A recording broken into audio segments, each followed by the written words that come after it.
So is the neck bridge, the wrestler's bridge, dangerous? Simple answer, short answer, no, of course it isn't dangerous. And I'll explain to you why.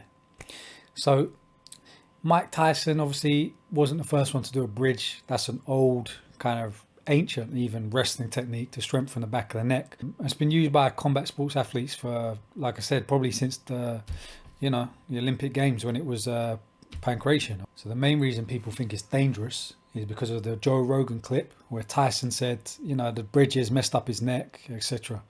Did you ever have neck problems? Like, you need surgery? Yeah, I had surgery in my neck. You know that? Know why? You remember when I used to do those rolls on my head? Yes. The football roll. They destroyed bridges. me. They destroy your neck. And he did end up having neck surgery. But there's a few things to know about that. First off, the surgery he had was for a degenerative disc disease, DDD. It's not really a disease. It's more of a normal aging process. And people that have MRIs, you could MRI, let's say you MRI 1,000 people, and they've done this. So you'll get people with no pain at all. And you look on their MRI, and it looks like a bomb's hit their spinal discs. You could have people who are in excruciating pain, they can't turn their neck without screaming. Yet on the MRI, it's all fine. So in a nutshell, we can't blame that exercise particularly on bridging itself or neck training. There was also the case of where he was seen going through the airport in a wheelchair. So are we going to blame, his lower back for being in a wheelchair on, I don't know, that one video where he was doing squats? And another thing is, most pro athletes don't know shit about nutrition, rehab, or even strength and conditioning. And then on top of that, they go and get these coaches who don't know shit themselves. You can just look on YouTube, some of the workouts, some of the diet plans, some of the rehab, or some of the coaches that like pro fighters, pro athletes are working with. So a lot of the people saying that bridging is bad for you, think about it. You wrestle, you do jiu-jitsu, you do MMA, whatever. Think of the force that goes through your neck. And just some anecdotal evidence. I don't know anyone who's hurt their neck from bridging. I know plenty of people that hurt their neck or their back from deadlifts. Does that mean deadlift is a bad exercise? I've hurt my back deadlifting a couple times. Never in 12 years of wrestling, jiu-jitsu, neck bridging, and I do a lot of bridging, probably more than most grapplers anyway. I was fearful of getting knocked out or getting dropped. So I was obsessed with making a strong neck. Like I said, with deadlift, squat, people get injured all the time. We don't say deadlifts are dangerous, squats are dangerous. Well, there are people that say that, but they're morons. So we can't say exercises are inherently dangerous. It depends how we do them. I'll give you an example of a dangerous exercise.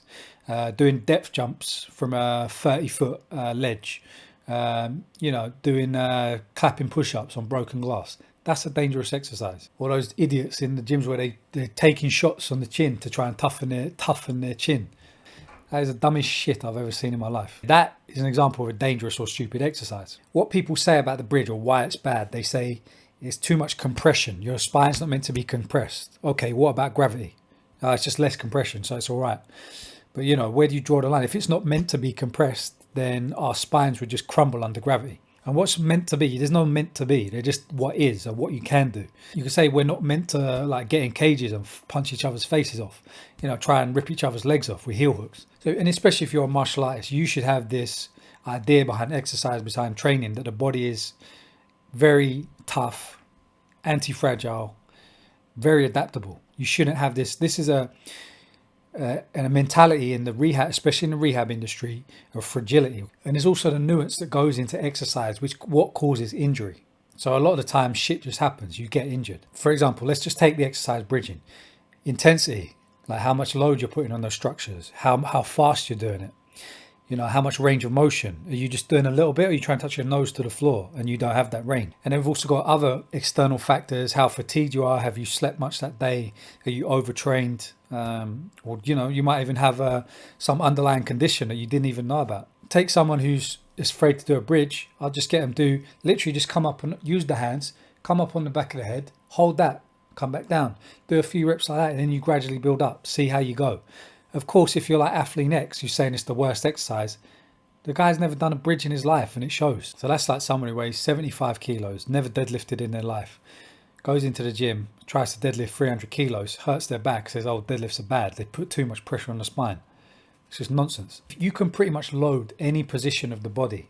You could do, I've seen people do handstand push-up, or actually I've seen people break dancing, spinning on the back of their wrist Obviously, if I try that, I'm just going to, smack my wrist. So when you're doing a bridge, you're nice and controlled, you're contracting all your neck muscles. And that then in turn is taking load off the ligaments, the tendons, the discs, which you still want to adapt because you still want load on them. But obviously the muscles can take a lot more. But that's why you do it. Slow, controlled. Look at Yoel Romero. He had a C6 fracture. But yeah, the doctor told him because his neck and traps were so strong, it prevented the fracture from like inhibiting his or damaging his nerve or his spinal cord. So how about this? I'd say not doing neck bridging, not training your neck is dangerous. Especially if you haven't sparred for a while or whatever, and you take a few shots, you'll notice your neck usually sometimes a bit sore because when your head's just snapping quickly. So there's no doubt that can traumatize the neck a little bit as well. So it makes sense to keep your neck strong as possible. One thing you can notice about Tyson, he did get finished a few times later in his career, but you do notice that when he did get finished, he took a lot of shots that probably would have knocked out a lot of other fighters, and it was more accumulative damage. But yeah, just don't listen to all this fear-mongering bullshit. Try it yourself, be smart about it, and don't listen to people that have no experience in it. Train your neck, make it strong as you can, and just train smart, and then you should have no problems. And yeah, don't be a pencil neck.